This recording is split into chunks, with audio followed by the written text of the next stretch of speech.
Ada putusan hakim menyatakan tidak ditemukan nepotisme. Kan ada putusannya. Kalau begitu, ya Dul, dengar ini. Kalau begitu, Gibran bukan anak Jokowi. Gitu dong logika hukumnya. Hakim harus buktikan bahwa Gibran bukan anak Jokowi. Nah, anak dari siapa ini? Jangan main-main bikin putusan kau. Enak aja bikin putusan. Bukan nepotisme. Jadi anak siapa dia? Samsul. Nah, ini si Samsul anak siapa ini? Samsul Fad. Tidak menghina, tidak kebencian, tapi ini fakta hukum. Oleh karena itulah ini disebut dagelan persidangan itu. Saya terus terang saja mengatakan, ya, saya udah berkatakan, kalaupun misalnya pemerintahan sekarang mengajak saya masuk dalam pemerintahan, saya udah tolak hari ini. Untuk yang otonom, saya akan mengatakan tidak, oke? Tetapi saya akan bilang juga sama Anies dan Muhaimin, Anda itu sudah dibantu, sudah ditolong, sudah disupport oleh banyak orang yang berharap Indonesia akan lebih baik dengan Anda. Kalau Anda gabung dengan pemerintahan, Anda menjadi pengkhianat. Kan begitu. Ini dengar ya, Anies dan Muhaimin, kalau Anda gabung dengan pemerintahan dan tidak mau menjadi oposisi, Anda pengkhianat. Prabowo Gibran telah melanggar hukum. Mereka itu mesti didualisfikasikan dan Jokowi dimajukan, didualisfikasikan. Oke?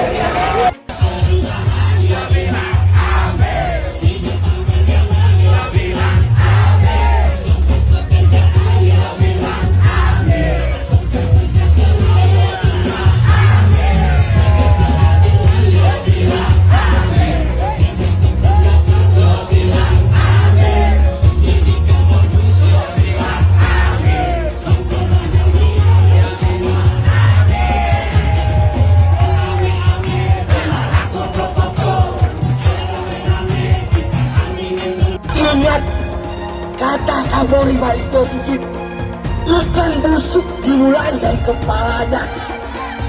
Pimpinan tertinggi Polri siapa? Jokowi. Karena Polri langsung dibawa Jokowi, berarti yang busuk itu Jokowi. Ingat, saudara-saudaraku, kita tidak pernah bermusuhan dengan polisi.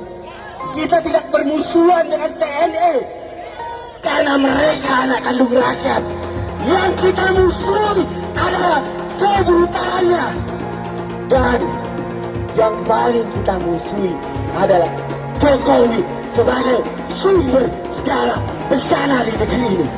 Kami minta kepada Bapak Jokowi, apakah Bapak Presiden, Bapak Kapolri sengaja sudah mengadu domba anak bangsa ini? Kalau begitu, sungguh Bapak Jokowi tidak pantas Anda menjadi pemimpin negeri ini yang sudah mengacak-acak persatuan Indonesia. Sila ketiga dalam Pancasila, persatuan Indonesia, berarti Anda Bapak Jokowi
lagi.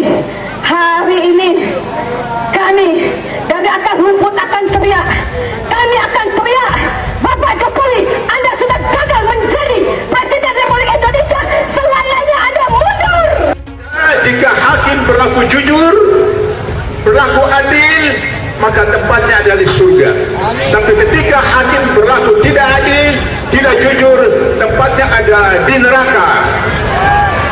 Sebelum neraka di akhirat, masuk dulu neraka di dunia, yaitu di penjara Cipinang. Allahu Akbar. Oleh karena itu, maka saya berharap kepada Bapak Ibu sekalian, sampai tanggal 22 hari terakhir MK harus memutuskan siapa yang bersalah, siapa yang benar. Bapak Ibu senantiasa harus ikut serta bersama-sama dengan Presidium untuk selalu meramaikan sampai 1 juta, 2 juta. Insya Allah MK akan mengubah pendiriannya kembali kepada hati nuraninya. Bersedia Bapak Ibu untuk datang berjuta sampai 1 juta, sampai 2 juta. Bawa keluarga, bawa anak istri, bawa tetangga. Mari kita bersama-sama untuk mempenjarakan Jokowi. Penjarakan Jokowi. Penjarakan Jokowi. Penjarakan Jokowi. Allahu Akbar. Allahu Akbar. Allahu Akbar. Allahu Akbar. Allahu Akbar. Allahu Akbar. Merdeka. Merdeka. Merdeka. Merdeka. Merdeka. Merdeka. Allahumma anzil alaihim bala'akal ladzi la yuradu anil qaumat zalimin. Ya Rabb, turunkan azabmu pada Jokowi dan sekutu-sekutunya. Azab yang tidak dinikmati, yang tidak diinginkan oleh orang-orang zalim. Ya Rabb, turunkan. Allahumma ashibhim adada waqtulhum badada. Hitung jumlah mereka yang jahat, hitung jumlah mereka yang menjual negeri ini, dan habiskan mereka semuanya. Ya Rabb, anak-anakku yang beragama, yang Islam Kadiyah, tapi mereka beragama Nasrani, Katolik, Protestan, dan yang lainnya, mereka punya Tuhan. Tapi Jokowi, dia tidak punya Tuhan. Mereka punya Tuhan, tapi Jokowi, dia tidak punya Tuhan. Saudaraku, anak-anakku, saya sengaja menyempatkan datang. Usia saya sudah 74 tahun lebih 2 bulan. Saya khawatir anak cucu saya tidak punya negeri nantinya, karena negeri ini akan dikuasai oleh Cina dengan tentara-tentaranya sudah banyak.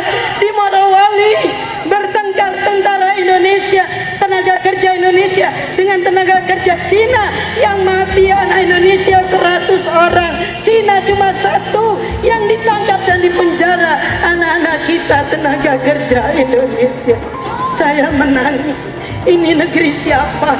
Anakku, saudaraku, tentara, polisi, bangkitlah, sadarlah, minta pada Allah, datangkan kesadaran pada para ABRI. Kalian jangan membela yang salah. Kita pemilik negeri ini, bukan Jokowi dan keluarganya. Jokowi adalah antek-antek komunis. Antek-antek komunis. Betul atau tidak? Ayahnya adalah ajudan Aidit, dan ternyata sidang demi sidang mengadili tentang ijazahnya, dia tidak pernah kirimkan ijazah aslinya. Tandanya apa itu? Jadi saatnya dia harus turun, masukkan penjara, dia harus mendapatkan hukuman yang sebesar-besarnya. Kita semua harus bangga jadi orang Indonesia. Ya, kita kritik bangsa kita, tapi kritik yang membangun. Jangan kritik merasa semua jelek, semua jelek. Kalau jelek pindah aja ke dari Indonesia. Ya, saya suka kesel juga kadang-kadang bilang ini kurang Allah. Aku tanya juga, saya lihat sekarang dulu waktu dia jadi pejabat apa kerjanya? Tak jelas juga. Tapi sekarang jejak digital kamu kan kelihatan. Jangan sombonglah kau bicara kritik kau, you have done nothing. Atau mungkin gak ada renown, kau tuh juga mencuri waktu kau menjabat. Masih terus kita perbaiki di sana sini. Kalau sempurna ya pasti belum. Kalau sempurna kau di surga aja nanti. Siapa yang mau ke surga juga silakan. Dari sekian banyak penyampaian aspirasi, dari berjilid-jilid diskusi, belum ada solusi untuk negeri ini. Maka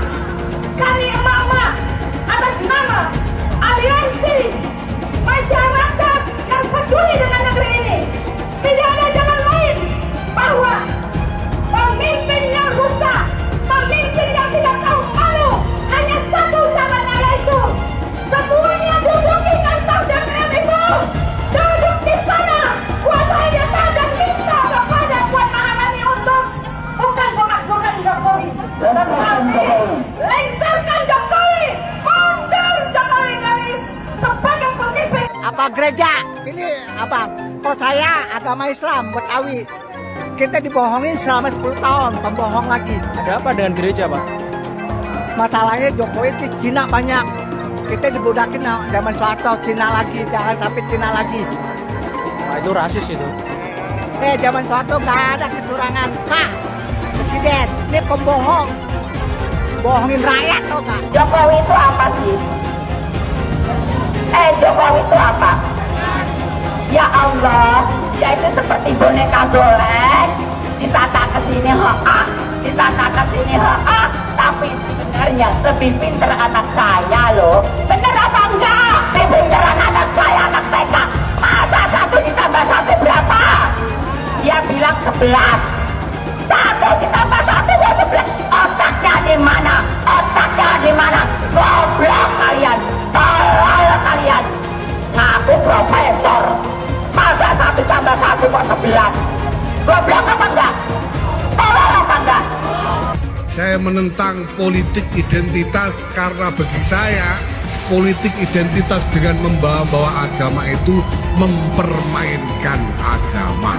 Kepada orang banyak katanya ngajak-ngajak, kalau ikut saya masuk surga, nyoblos saya masuk surga, tidak nyoblos saya neraka, tidak berhak disalati kalau mati misalnya. Ini mempermainkan agama. Emang yang punya surga kelompoknya pendukung Pak Anies? Hah? Iya. Ngapain lama-lama di dunia? Ngapain? Kalau katanya dijamin masuk surga, Biar kami 01 sudah menang, tapi dikelebongkan.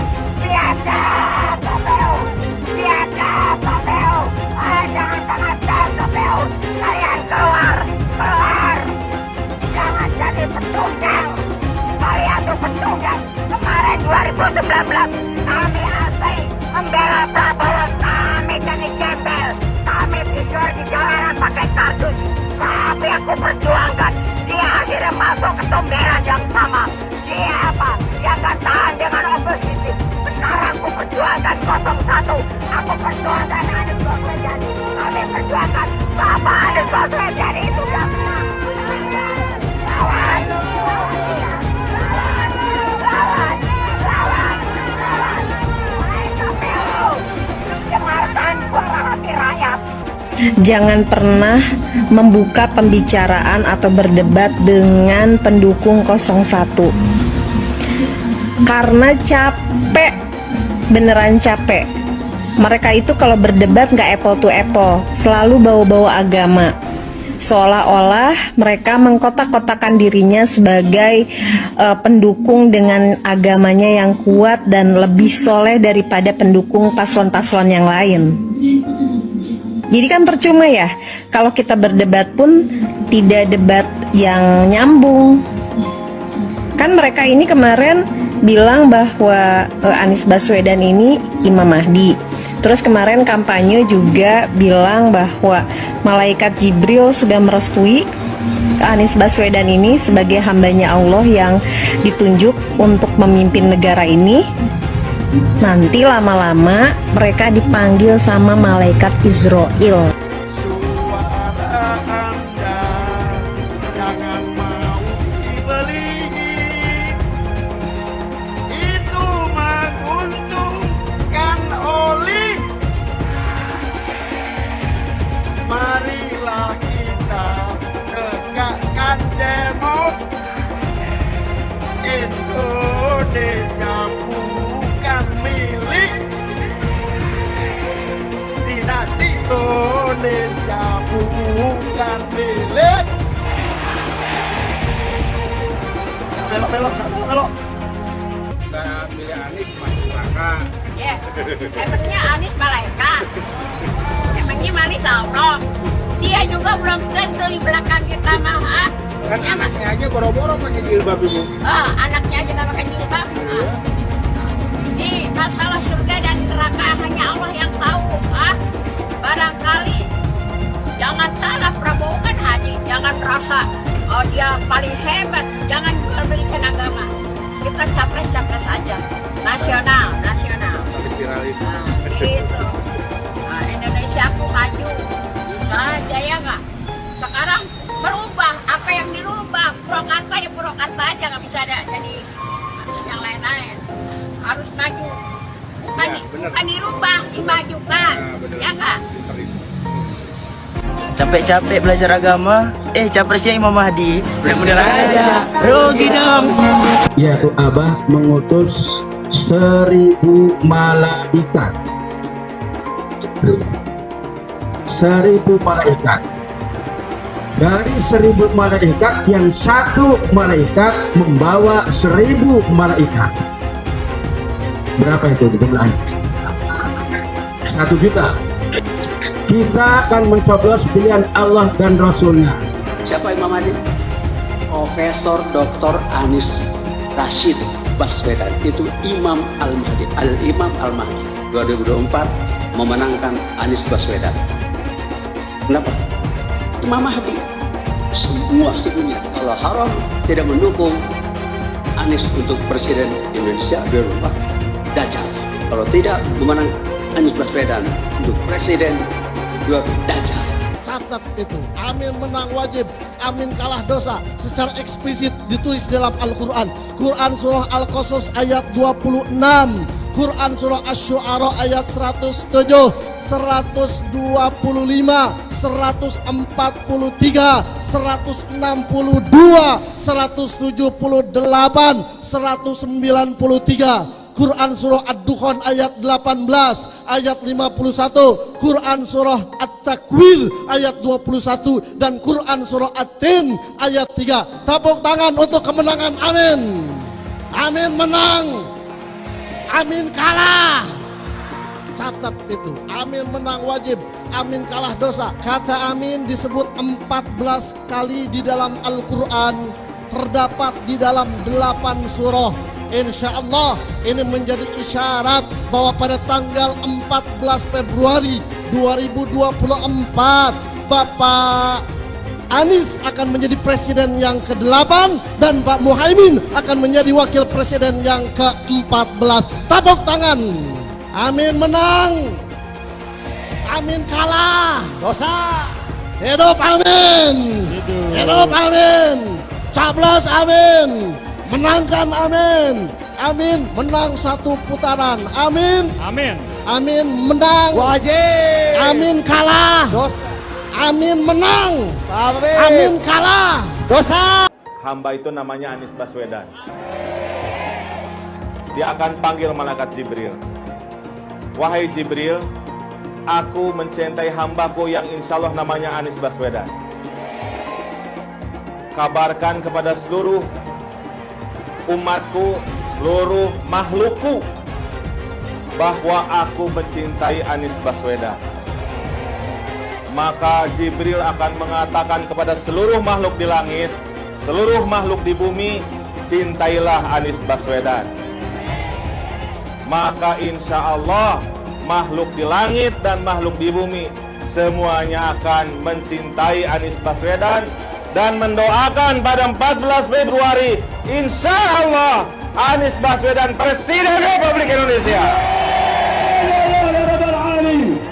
Siap Bekasi memenangkan Anies Baswedan 80%? Siap menang 1 putaran? Saya tidak mau pemimpin masa depan menyalahkan angin di kemudian hari. Anda kalau nyindir lain kali jangan pakai angin, Mas. Mau bilang lagi, jangan salahkan angin. Saya kan sampaikan soal angin ya kemarin. Angin tak ada KTP-nya. Angin itu bergerak dari sana sini. Ketika polutan yang muncul dari pembangkit listrik tenaga uap mengalir ke Jakarta, maka Jakarta punya indikator, karena itu Jakarta mengatakan ada polusi udara. Ketika anginnya bergerak ke arah Lampung, ke arah Sumatera, ke arah Laut Jawa, di sana tidak ada alat monitor. Ada orang yang bilang jangan cerita soal angin, maka dia tidak menghormati ilmu pengetahuan. Pancasila Soekarno, ketuhanan ada di pantat. Anak Tuhan dari mana? Kalau Yesus anak Tuhan, bidangnya siapa? Besok di seluruh wilayah Indonesia kami katakan dalam Iblis hanya menggoda orang yang beriman. Makanya jarang-jarang orang kafir kerasukan setan. Yang kerasukan setan itu orang baik-baik. Jarang, saya belum pernah nengok Cina kerasukan setan. Pernah tak Ahok itu kerasukan setan? Enggak, setan juga. Karena sesama setan dilarang saling menggoda. Karena di salib itu ada jin kafir. Karena di salib itu ada jin kafir. Karena di salib itu ada jin kafir. Haleluya. Kepalanya ke kiri apa ke kanan? Kepalanya ke kiri apa ke kanan? Kita percaya salib itu lambang mulia, bukan jin. Kok ketawa? Aku nggak nyindir siapa-siapa loh. Saya nggak pernah mundur untuk kebenaran, keadilan, kejujuran. Dan peri kemanusiaan, gue nggak pernah mundur. Dan gue nggak pernah takut juga sama lu. Siapapun yang rasis, gue akan hadapin. Gue bilang.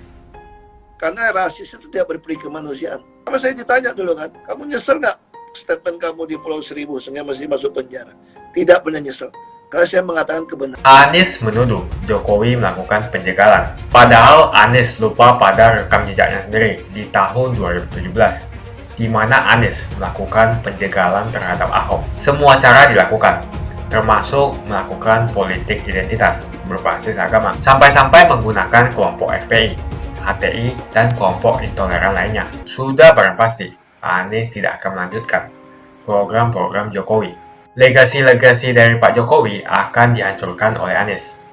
Programnya akan diacak-acak oleh Anies Baswedan. Lihat Jakarta, hancur semua. Semisalnya Anies menang, maka Ibu Kota Baru atau IKN nggak akan jalan. Pembangunan akan di-stop. Kita bisa melihat rekam jejak Anies saat menjabat di Jakarta selama 5 tahun.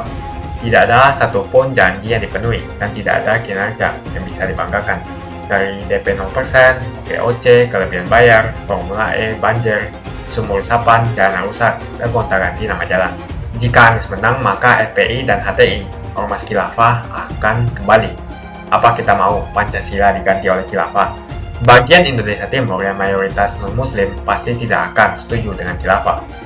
Mungkin Indonesia akan bubar jika Anies memimpin. Perkataan Ahok sudah terbukti dan Jakarta sudah menjadi korban. Jangan biarkan Indonesia menjadi korban kibulan Anies Baswedan. Akankah Presiden Jokowi bertemu dengan Megawati? Saya rasa sih bisa. Tapi saya rasa pertemuan itu tak akan berlangsung dengan hangat, dengan akrab, dengan semangat persatuan. Kedua tokoh ini sudah terpisah, sudah tidak lagi merasa menaiki perahu yang sama. Dan itu adalah jalan yang sangat bisa dipahami dengan akal sehat. Kalaulah Jokowi bertemu dengan Megawati, hampir pasti itu berlangsung dengan dingin, penuh basa-basi, sekedar formalitas. Padahal di saat menjadi presiden sebelum pemilu 2024, Jokowi setiap tahun menyempatkan diri mengunjungi Megawati. Sejak berakhirnya Pilpres 2024, mereka tak pernah bertemu. Bahkan pada Lebaran tahun ini, tak ada silaturahmi berlangsung antara dua keluarga. Dengarlah apa yang dikatakan Hasto Kristianto, Sekjen PDIP. Hasto mengatakan Jokowi tidak bisa langsung bertemu Megawati. Dia bilang dia paham Lebaran bisa menjadi momen silaturahmi. Tapi dia rasa anak-anak ranting PDIP tak rela Jokowi bertemu ketua umumnya. Mereka, kata Hasto, masih mempermasalahkan andil Jokowi dalam kecurangan pemilu 2024. Megawati sendiri tak pernah bilang apapun, sebagaimana juga suara tidak pernah terdengar dari Jokowi. Tapi para tokoh PDIP kelihatan sekali sudah tak melihat lagi Jokowi sebagai saudara. Pihak istana masih menyatakan pertemuan ini cuma soal waktu, tapi kelihatannya hambatannya jauh lebih serius dari itu. Masalah terutama terletak pada PDIP. Hasto bahkan merasa perlu membantah menyebarnya video hoax yang seolah menunjukkan Jokowi bertemu Megawati di saat Lebaran. Hasto menegaskan PDIP memegang prinsip menjadi benteng demokrasi. Dengan prinsip itu, PDIP hanya melakukan pertemuan-pertemuan terhadap mereka yang memperjuangkan kepentingan bangsa dan negara dan yang memperjuangkan demokrasi. Jangan sampai terang demokrasi yang telah dirintis oleh para mahasiswa, perjuangan panjang termasuk oleh Ibu Megawati, kemudian dihancurkan menjadi kegelapan demokrasi, kata Hasto. Kata Hasto pada 12 April, banyak anak ranting menyatakan mereka ingin Bu Mega menemui mereka dulu karena mereka adalah benteng sang ketua umum. Hasto bahkan menyatakan Pilpres yang semula didambakan menjadi legacy dari presiden ternyata justru merupakan puncak dari abuse of power darinya. Walau tidak secara eksplisit, Hasto terkesan menyatakan Megawati tak akan bertemu Jokowi yang tidak memperjuangkan kepentingan bangsa dan yang tidak memperjuangkan demokrasi. Hasto tidak terlihat perlu menyembunyikan sikap kritisnya terhadap Jokowi. Ia terang-terangan menyebut Jokowi berperan dalam kecurangan pemilu 2024. Dia mengatakan Pilpres adalah puncak abuse of power Jokowi. Perannya mungkin lebih besar dari Putri Megawati Puan Maharani. Dan kini kita bisa melihat betapa kuatnya aura anti-Jokowi pada dirinya dan mungkin pada PDIP secara lebih luas. Saya sengaja mengutip pernyataan Hasto agak panjang untuk menunjukkan suasana psikologis tokoh-tokoh yang berada di lingkaran dalam kekuasaan PDIP. Hasto mungkin layak disebut sebagai tokoh terpenting di PDIP setelah Megawati.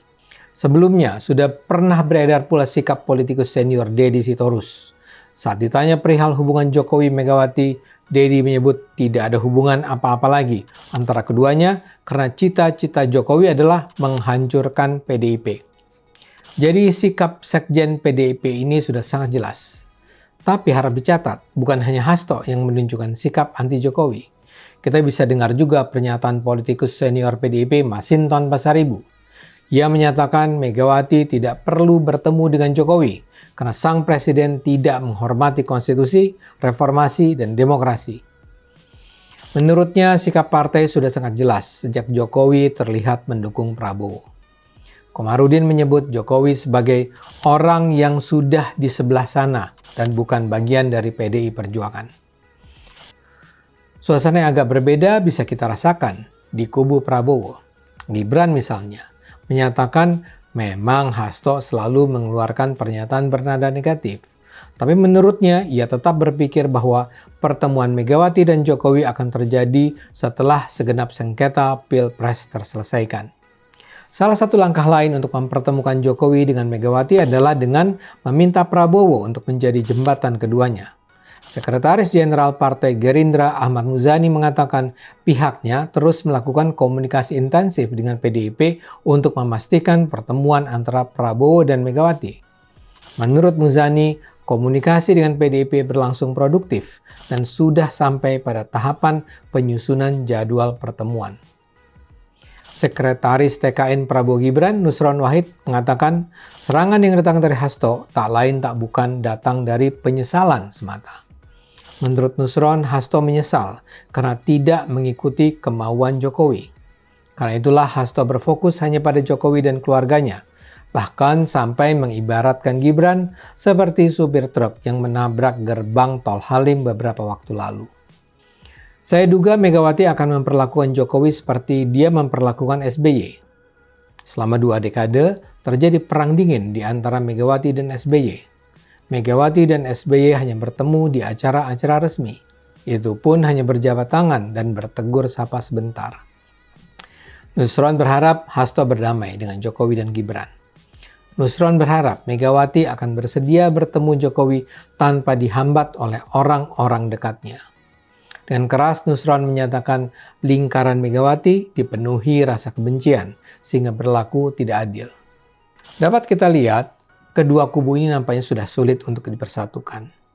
PDIP dan mungkin Megawati menganggap kekalahan telak mereka tahun ini terjadi karena peran Jokowi dalam sebuah pemilu yang curang. Mereka menganggap Jokowi anti-demokrasi, licik, dan kotor. Karena itu bagi mereka pertemuan dengan Jokowi adalah sebuah langkah yang bisa dilakukan hanya karena tuntutan seremoni politik, bukan karena alasan substantif. Saya duga Megawati tak akan menerima kembali Jokowi sebagai sahabat lama. Lihat saja misalnya di Jakarta.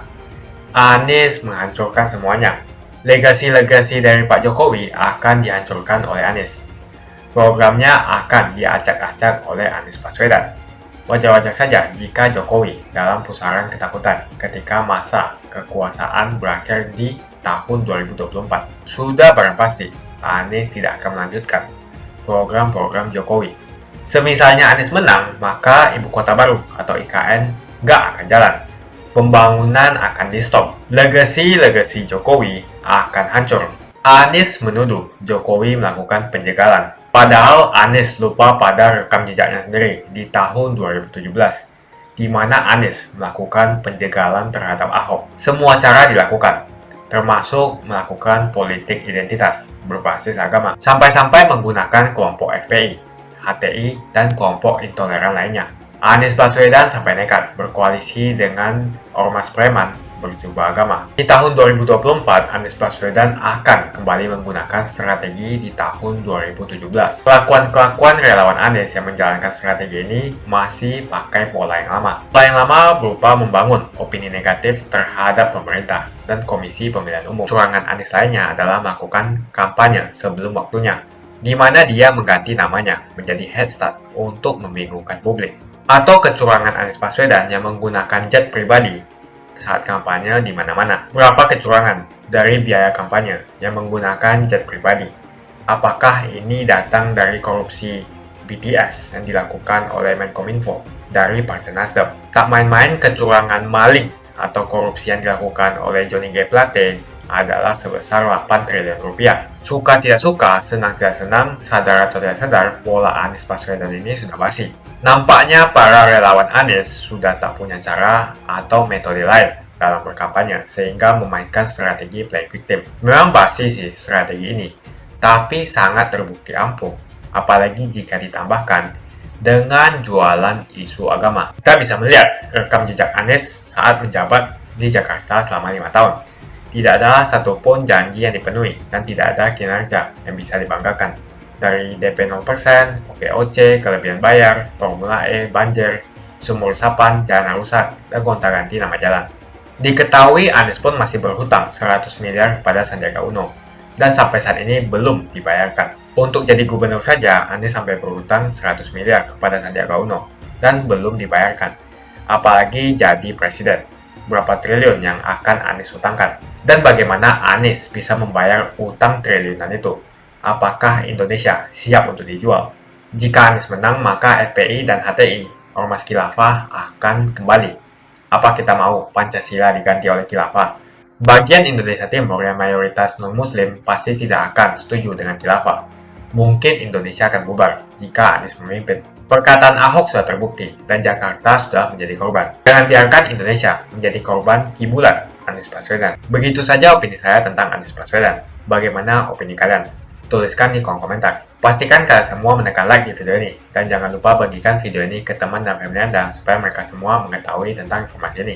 Tekan tombol subscribe dan bunyikan lonceng notifikasi supaya kamu tidak ketinggalan.